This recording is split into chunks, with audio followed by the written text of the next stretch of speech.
अब हम बात करते हैं जेनेटिक डिजीज़ के बारे में। पिछले जो लेक्चर था उसमें हमने प्रोटोजोन डिजीज़ को कंप्लीट कर लिया था, तो अब हम जेनेटिक डिजीज़ को पढ़ना स्टार्ट करते हैं। तो सबसे पहले पढ़ते हैं जेनेटिक डिजीज़। अब जेनेटिक डिजीज़ के नाम से क्या हो रहा है, कंफर्म हो रहा है कि ये किससे होगी, बाय बर्थ।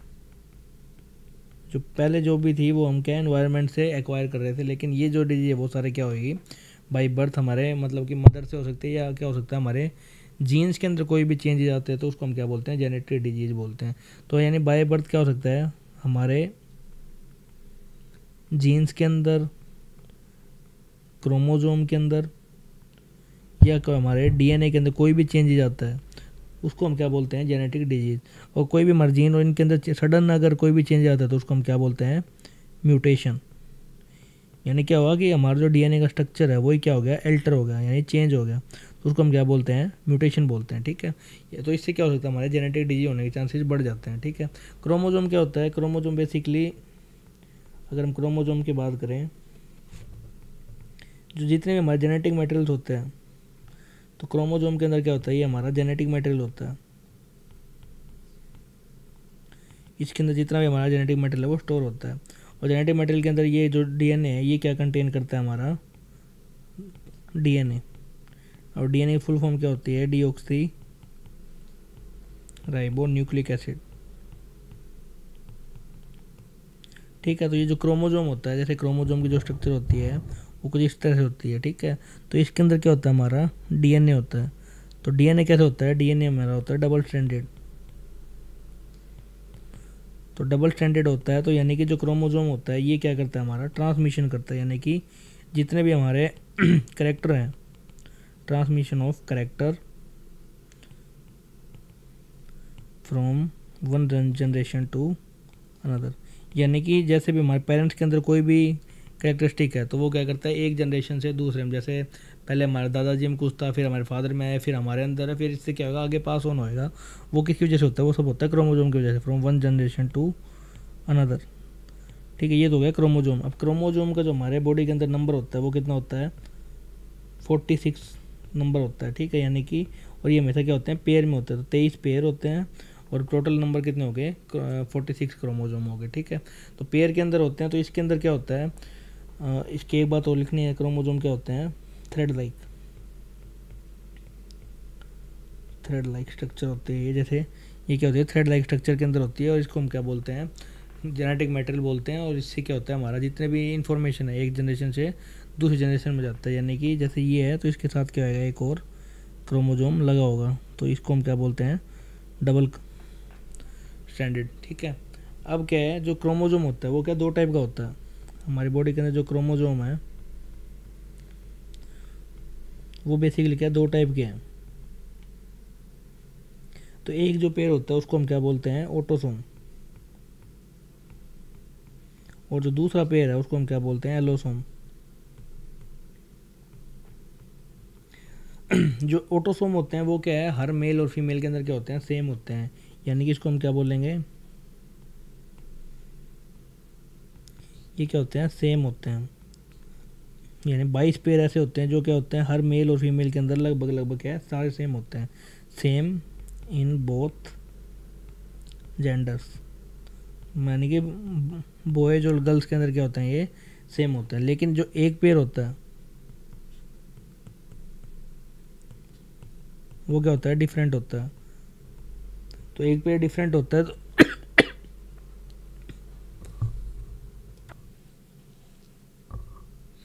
जो एक पेयर डिफरेंट होता है उसी की वजह से क्या होता है, हमारा जो जेंडर होता है वो क्या होता है, स्पेसिफाई होता है कि मेल होएगा या फीमेल। तो जेंडर स्पेसिफाई कौन करता है, हमारा एलोजोम। यानी जो जो सब में सेम होता है वो क्या है, 22 पेयर, और जो एक पेयर होता है वो क्या होता है, डिफरेंट होता है। तो यानी कि टोटल कितने हो गए, कि जो 44 क्रोमोजोम होते हैं वो हमारे क्या होते हैं, सेम। और जो 2 होते हैं, जो 46 होते हैं, मतलब कि सॉरी, अगर जो 2 क्रोमोजोम होते हैं वो क्या होते हैं, हमारे डिफरेंट होते हैं। तो इसको क्या बोलते हैं, क्रोमोजोम की स्ट्रक्चर बोलते हैं कि ये क्या होता है, इसकी क्या बोलते हैं, कॉम्पोजिशन होती है। ये क्या है, कॉम्पोजिशन क्रोमोजोम की। अब क्या होता है, जो 22 पेयर होते हैं तो 22 पेयर के अंदर जैसे जो 44 हैं वो तो हो गए हमारे ऑटोसोम, जो 2 रह गए या तो वो होएगा एक्स वाई और यह क्या होएगा एक्स एक्स। अगर ये एक्स वाई बन रहा है तो इसको हम क्या बोलेंगे कि जो बच्चा होएगा वो क्या है बॉय, और अगर ये एक्स एक्स है तो ये क्या बनेगी हमेशा गर्ल बनेगी। तो यानी कि जो ये 44 है ये कैसे हमारे पास ऑटोसोम, और ये जो 2 पेयर आए हैं इसके अंदर जो 2 क्रोमोसोम है ये क्या हमारे पास एलोसोम। तो इससे क्या होता है हमारा जेंडर स्पेसिफाई होता है। अब इन्हीं से क्या होता है कि हमारी बॉडी के अंदर अगर इनके अंदर कोई भी चेंज आता है, ठीक है, तो इनके अंदर कोई भी चेंजेज आएगा, इनके अंदर कोई भी चेंजेज आता है तो उससे क्या हो सकती है हमें जेनेटिक डिजीज। ठीक है, तो अभी सबसे पहले हम पढ़ते हैं पहली डिजीज के बारे में जिसको हम क्या बोलते हैं कलर ब्लाइंडनेस। तो कलर ब्लाइंडनेस के अंदर क्या होता है, इसको पहले तो इसका क्या नाम है कि ये एक्स लिंक क्रोमोसोम डिजीज बोलते हैं इसको, एक्स लिंक्ड क्रोमोसोमल डिजीज। यानी कि जो हमारा एक्स क्रोमोसोम होता है उसके ऊपर ये डिजीज होती है। ठीक है, और इसके जो नंबर है बॉयज़ के अंदर ज़्यादा होती है, गर्ल्स के अंदर बहुत कम होती है। यानी कि बॉयज़ के अंदर लगभग 8% बॉयज़ के अंदर, और गर्ल्स के अंदर इसका बिल्कुल ना के बराबर है। तो यानी कि 0.4% की होती है ये गर्ल्स के अंदर होती है। अब इसको हमने क्या बोला, इसको हमने बोला एक्स लिंक क्रोमोसोम। तो यानी कि ये जो है ये किस पे होता है एक्स के अंदर। अब जैसे हम बात करें गर्ल्स के अंदर क्या होता है, गर्ल्स के अंदर होता है एक्स एक्स, और इनके अंदर क्या होता है एक्स और वाई। तो यानी कि अगर ये एक्स लिंक है तो ये किसको ख़राब करेगा एक्स को। अगर गर्ल्स के अंदर एक ख़राब हो जाता है तो फिर भी उनके पास क्या है एक बच जाता है, लेकिन यहाँ पे क्या है कि एक एक्स पूरा ही ख़राब हो गया तो उनके पास सिर्फ वाई वाई बचता है। तो क्या है कि ये हमारे जो एक्स क्रोमोसोम है उसको क्या कर देगा ख़राब कर देता है। ठीक है, तो एक्स लिंक के अंदर क्या होएगा जैसे 44 + XY, तो ये क्या है बॉयज़ के अंदर क्या करता है इसको ख़राब कर देता है। ठीक है, और इसके अंदर कलर ब्लाइंडनेस होएगी तो मेन जो कलर है जैसे कि रेड, ग्रीन और ब्लू, इनको जो क्या कहते हैं नोट डिफ्रेंशिएट, इनको डिफ्रेंशिएट करना मुश्किल हो जाता है किसके लिए जिसके कलर ब्लाइंडनेस है। तो जो आर्मी वगैरह की तैयारी करते हैं तो सबसे पहले जो उनका टेस्ट होता है वो कलर ब्लाइंडनेस की होता है, क्योंकि वहाँ पे क्या है कि सबसे पहले अगर वो लड़ने जा रहे हैं या उनको अगर कलर डिफ्रेंशिएट नहीं कर पाएंगे तो आगे जाके उनको दिक्कत आ सकती है। और ऐसे लोगों को क्या नहीं मिलती ड्राइविंग लाइसेंस नहीं मिलता, क्योंकि अगर वो ट्रैफिक सिग्नल पे इन कलर को ही नहीं पहचान पाएंगे तो क्या होएगा आगे जाके उनको दिक्कत हो सकती है, इसलिए इनको क्या नहीं मिलता वो लाइसेंस नहीं मिलता। अब इसके अंदर होता क्या है कि ये क्या करता है हमारे बॉडी के अंदर जो आई होते हैं, आई के पास क्या होते हैं 2 सेल्स होते हैं, एक होता है रोड सेल्स और एक होता है कोन सेल्स। रोड सेल और कोन सेल 2 तरह के क्या होते हैं सेल्स होते हैं। ठीक है, और जो कोन सेल्स होते हैं, कोन सेल्स का मेन काम क्या होता है ये कलर को डिटेक्ट करता है, और जो रोड सेल्स होता है ये क्या होता है हेल्प करता है हमें डार्कनेस के अंदर यानी अंधेरे के अंदर देखने में हेल्प करता है। तो जब ये कोन सेल्स जो जिसके भी कलर ब्लाइंडनेस होएगी तो वो क्या करेगा उसका जो कलर सेल है यानी कोन सेल्स हैं वो क्या नहीं होगी डेवलप नहीं होगी, नॉट डेवलप्ड। अगर ये डेवलप्ड नहीं होगी तो इससे क्या होगा वो कलर को क्या नहीं कर पाएगा डिफ्रेंशिएट नहीं कर पाएगा। ठीक है, तो इसके अंदर क्या है कि कलर ब्लाइंडनेस हमने क्या बात करी कि ये कैसे डिजीज है, ये है एक्स लिंक क्रोमोसोमल डिजीज, जिसके अंदर ये मेनली किसको होती है बॉयज को होती है, और इसके अंदर कौन सा जो क्रोमोसोम है वो एक्स लिंक जो क्रोमोसोम है वो ख़राब होता है। तो इसके अंदर जो पर्सन होता है जिसको भी डिजीज होती है तो वो रेड, ग्रीन और ब्लू इन 3 कलर के अंदर डिफ्रेंशिएट नहीं कर पाता, जिसकी वजह से उनको क्या नहीं मिलता लाइसेंस नहीं मिलता। आइज के अंदर 2 सेल्स होती हैं जो कौन सेल्स होती है वो क्या है कलर के लिए होती है। तो जो कलर ब्लाइंडनेस किसको अफेक्ट करती है हमारे कलर वाले को, जब ये डेवलप ही नहीं होएगा इसके अंदर तो क्या होएगा हमें कलर ब्लाइंडनेस होने के चांसेज हैं। और इसके लिए जो टेस्ट होता है कलर ब्लाइंडनेस के लिए जो टेस्ट है उसका नाम क्या है, वो टेस्ट को बोलते हैं इशिहारा। तो इस टेस्ट से क्या पता लगता है कि बंदे के कलर ब्लाइंडनेस है या नहीं है। नेक्स्ट हमारे पास हीमोफीलिया। हीमोफीलिया, अब यहाँ पे देखो नॉर्मल सी बात है कि इसके अंदर क्या आ रहा है हीमोफीलिया वर्ड आ रहा है। हीम का मतलब क्या होता है, हीम का मतलब होता है हमारा ब्लड। तो यानी कि इसके अंदर जो डिफेक्ट होएगा वो क्या आएगा हमारे ब्लड के अंदर क्या है हीमोग्लोबिन के अंदर क्या आएगा कुछ ना कुछ दिक्कत आ जाएगी इसके अंदर। ठीक है, तो ये क्या है हीमोफीलिया। इसको क्या बोलते हैं, इसको जो एक नाम और दिया गया है इसको बोलते हैं रॉयल डिजीज। रॉयल डिजीज बोलते हैं इसको। ठीक है, क्योंकि ये क्या है सबसे पहले रॉयल डिजीज बिकॉज ये किसको हुई थी सबसे पहले? ये हुई थी क्वीन विक्टोरिया को, इसलिए इसको क्या बोला गया? इसको बोला गया रॉयल डिजीज। अब इसके अंदर जो ब्लड है, ब्लड के अंदर क्या होता है? प्लेटलेट होते हैं। तो ब्लड के अंदर क्या होते हैं? ब्लड के अंदर होते हैं प्लेटलेट्स। तो ये उसको जाके अफेक्ट करती है, प्लेटलेट्स होते हैं, इसको अफेक्ट करेगी, जिसकी वजह से क्या होएगा? ब्लड के अंदर ब्लड प्लेटलेट्स क्या हो जाएगा? अफेक्ट होएगा। अगर प्लेटलेट अफेक्ट होएगा तो क्लोट फॉर्मेशन नॉट हैपन, तो क्लोट फॉर्मेशन नहीं होएगी, क्लोट फॉर्मेशन नॉट हैपन। अब क्लोट नहीं बनेगा, क्लोट का मतलब क्या होता है? जो हमारे घाव लग जाता है, जैसे कोई चोट लग गई तो क्या धीरे धीरे उसके ऊपर क्या आ जाती है? ब्राउन रंग की पपड़ी आ जाती है। लेकिन अगर प्लेटलेट्स नहीं बन रहे, अगर प्लेटलेट्स नहीं बनेंगे तो क्या होगा कि जो खून है, तो खून ज़्यादा क्या हो जाएगा? बहना स्टार्ट हो जाएगा। अगर ज़्यादा बहेगा तो उससे क्या हो जाएगा? Clot formation not happen. तो इससे क्या होएगा? एनीमिया, यानी कि loss of blood. Loss of blood ज़्यादा होएगा, लॉस ऑफ ब्लड से क्या हो जाएगा? खून की कमी, यानी कि, और इसको हम क्या बोलते हैं? Deficiency of blood. यानी क्लोट नहीं जमेगा, क्लोट नहीं जमेगा तो इससे क्या होएगा? हमारा ब्लड का लॉस होएगा, ब्लड का लॉस होएगा तो हमें क्या हो जाएगा? एनीमिया होने के चांस रहते हैं। और जो क्लोट फॉर्मेशन होती है, इसके लिए क्या होता है? बाई बर्थ हमारे बॉडी के अंदर 2 फैक्टर होते हैं, यानी कि for clot formation, clot formation के लिए क्या होता है हमारे बॉडी के अंदर?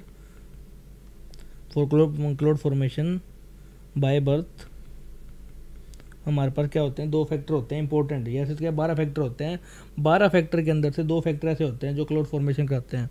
Bye birth we need 12 factors for clot formation, ठीक है, 12 फैक्टर चाहिए होते हैं, ठीक है। लेकिन उसके अंदर से जो मेन क्या है, स्पेशली जो हमें चाहिए वो कौन सा फैक्टर होता है? फैक्टर 8,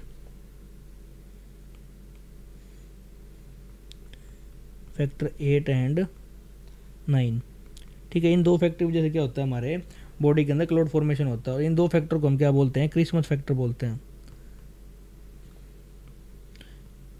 क्रिसमस फैक्टर, ठीक है। इन 2 फैक्टर की वजह से हमारी बॉडी के अंदर क्या है? क्लोट की फॉर्मेशन होती है। अब ये दोनों फैक्टर क्या कर रहे हैं हमारी बॉडी के अंदर?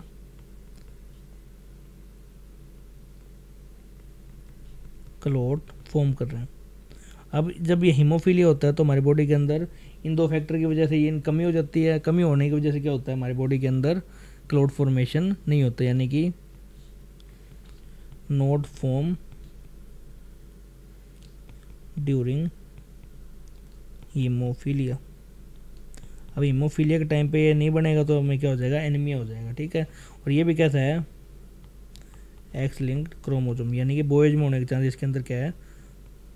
ज़्यादा है, ठीक है। तो इसको हम क्या बोलते हैं? हीमोफीलिया। नेक्स्ट है हमारे पास sickle cell anaemia. Sickle cell anaemia,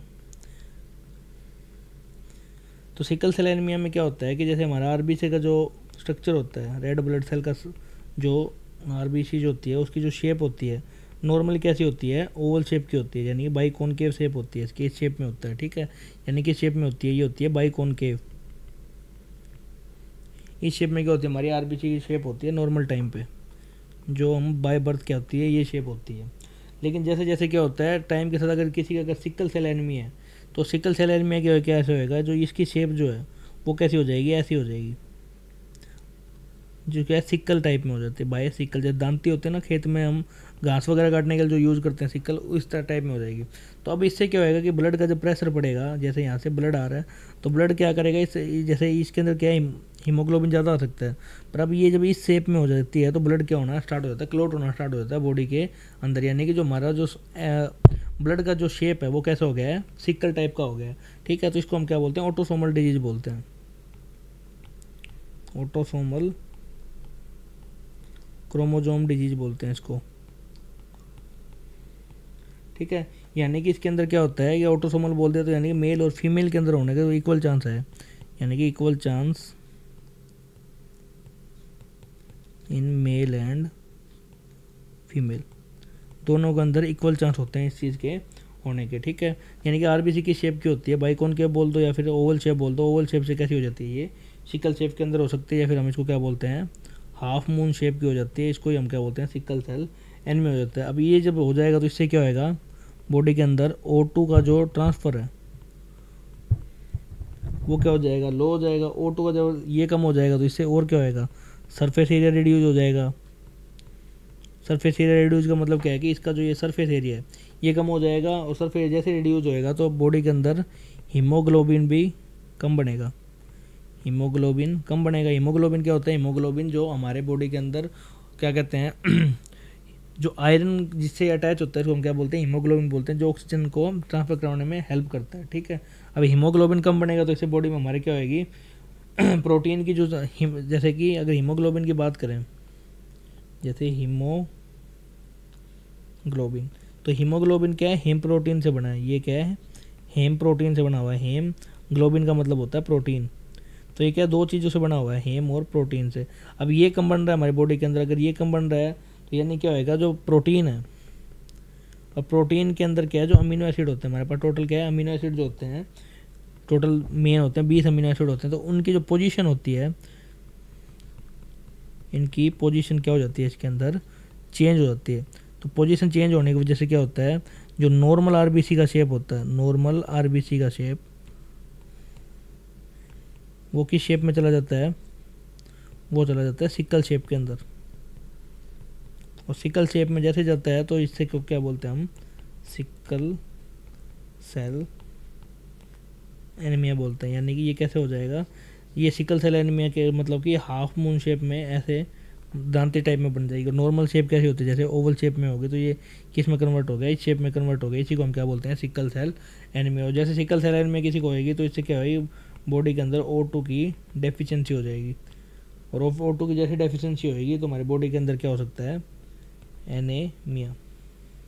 तो इसी को हम क्या बोलते हैं, सिकल सेल एनीमिया डिजीज। ठीक है, नेक्स्ट है हमारे पास थैलेमेशिया। 4th नंबर पे है थैलेमेशिया, थैलेसीमिया। अब थैलेसीमिया के अंदर क्या होता है कि इसके अंदर जो आरबीसी क्वांटिटी है, आरबीसी बोल लो या हमारे ब्लड की जो क्वांटिटी है वो क्या हो जाती है, बिल्कुल लो हो जाती है, इसके अंदर डिक्रीज होना स्टार्ट हो जाती है। ठीक है, यानी इसका मतलब क्या है, जो नॉर्मल लाइफ स्पैन होता है आरबीसी का वो कितना होता है, 120 डेज। ये तो होता है नॉर्मली। लेकिन जब किसी के थैलेमेशिया हो जाता है, थैलेसीमिया हो जाता है, तो उसकी जो क्वांटिटी है वो कितनी होती है, 50 to 60 डेज। कब हो जाती है, जब किसी के थैलेसीमिया हो जाती है। और इसके अंदर बेसिकली क्या हो रहा है, आरबीसी की कमी, आरबीसी डेफिशिएंसी हो जाती है इसके अंदर। तो हमने क्या देख रहे हैं कि लगभग लगभग जितनी भी डिजीज है उसमें क्या हो रहा है, आरबीसी के ऊपर सबसे ज़्यादा फर्क पड़ रहा है, यानी कि ब्लड के ऊपर ज़्यादा से फर्क पड़ता है। नेक्स्ट हमारे पास क्लिम्फटर डिजीज, क्लिमफेल्टर डिजीज, या फिर इसको बोलते हैं सिंड्रोम। सिंड्रोम का मतलब क्या होता है, ग्रुप ऑफ डिजीज। जब बहुत सारी डिजीज हमारे बॉडी के अंदर लगना स्टार्ट हो जाती है उसको हम क्या बोलते हैं, सिंड्रोम बोलते हैं। तो इसके अंदर क्या है, ये होता है मेल एलोसोम के अंदर, यानी कि जो एलोसोम जितने भी हमारे जो हमने क्रोमोसोम की बात करी उसके अंदर होता है। ठीक है, यानी कि जब बोलें तो 44 + X + Y के अंदर है। और इसके अंदर क्या होता है कि एक जो X क्रोमोसोम है वो भी आगे क्या हो जाता है, फर्दर ऐड हो जाता है। यानी मेल के अंदर एलोसोम क्या हो गया, XY हो गया। ये तो हो गया नॉर्मल कंडीशन। नॉर्मल के बाद क्या होता है, इसके साथ एक X और आके जुड़ जाता है, जिसकी वजह से जो X होता है ये किसका कैरेक्टरिस्टिक होता है, ये होता है फीमेल का।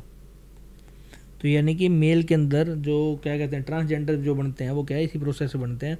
क्योंकि इसके अंदर क्या, ये तो नॉर्मल था, इसके साथ एक X और आगे जुड़ गया। यानी कि 46 नॉर्मल कितने होने चाहिए थे, 44 और 2 कितने हो गए, 46। पर ये X और एक आगे जुड़ गया तो टोटल कितने हो गए, 47 क्रोमोसोम हो गए। और 47 के अंदर ये क्या हो गया, फीमेल। तो जब भी ऐसी कंडीशन बनती है क्या कि XY यानी XXY जैसी कंडीशन बन जाती है तो इसको हम क्या बोलते हैं, ट्रांसजेंडर। ठीक है, तो इसको हम क्या बोलते हैं, ट्राइसोमी ऑफ 23rd क्रोमोसोम। यानी कि जो 23वां क्रोमोसोम है, 23वां क्रोमोसोम की क्या होगी, ट्राइसोमी। यानी कि 2 से, ये पहले क्या थे, ये डबल, ये क्या थे, डबल थे, लेकिन जो 23वां क्रोमोजोम है वो अब क्या हो गया, 3 नंबर हो गया, यानी कि इसके साथ एक एक्स और आ गया, तो इसको हम क्या बोलते हैं, ट्राइसोमी बोलते हैं। ठीक है, इसको क्या बोलते हैं क्लीनफेल्टर सिंड्रोम बोलते हैं। नेक्स्ट है डाउन सिंड्रोम।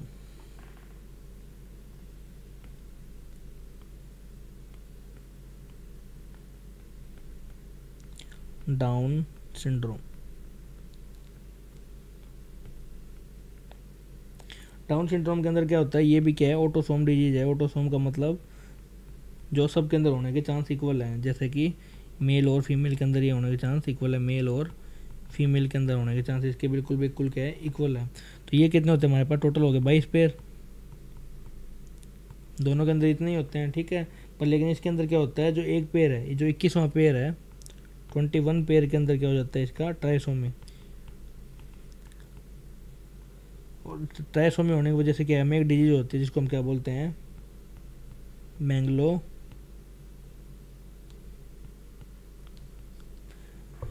मैंगोलिज्म बोलते हैं इस डिजीज़ को।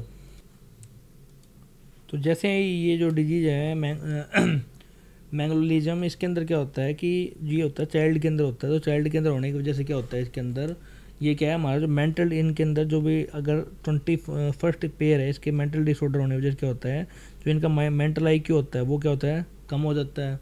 और इनकी जो सोचने की शक्ति है, जैसे कोग्निटिव डेवलपमेंट जिसको बोलते हैं, दिमागी शक्ति, कोग्निटिव डेवलपमेंट, वो भी क्या हो जाती है, रुक जाती है। और क्या हो सकता है, इनके सोचने की या फेशियल स्ट्रक्चर भी होता है, वो भी क्या हो जाता है, एबनॉर्मल, यानी कि चेंज हो जाता है। तो इसी को हम क्या बोलते हैं, डाउन सिंड्रोम। इसके अंदर क्या होता है, जो 21 पेयर होता है उसकी क्या हो जाती है, ट्राइसोमी हो जाती है, यानी कि वो 3 नंबर में आते हैं। नेक्स्ट है हमारे पास टर्नर सिंड्रोम।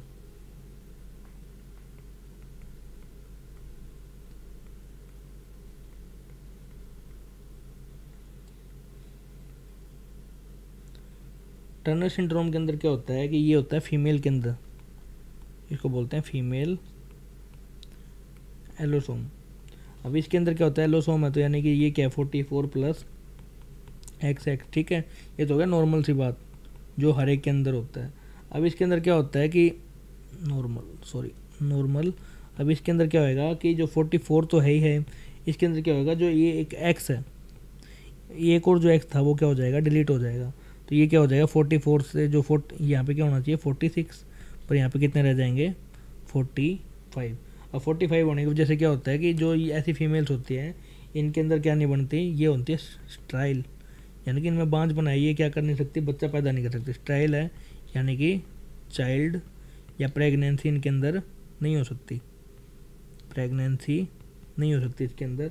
यानी कि किस लिए नहीं हो सकती, क्योंकि इनके अंदर ना तो ओवेरी से अच्छे से डेवलप होती है, ओवेरी नॉट डेवलप्ड, या फिर एग नॉट फर्टिलाइज। ठीक है, 2 कंडीशन हो सकती है कि इनके अंदर ये स्टाइल रहने की वजह से ये है, क्योंकि इनके अंदर जो नॉर्मल था ये तो हो जाएगा, लेकिन एक पेयर जो है वो क्या हो जाएगा, डिलीट हो जाएगा, इसलिए इसको क्या बोलते हैं, टर्नर सिंड्रोम बोलते हैं। नेक्स्ट है पटाउ सिंड्रोम।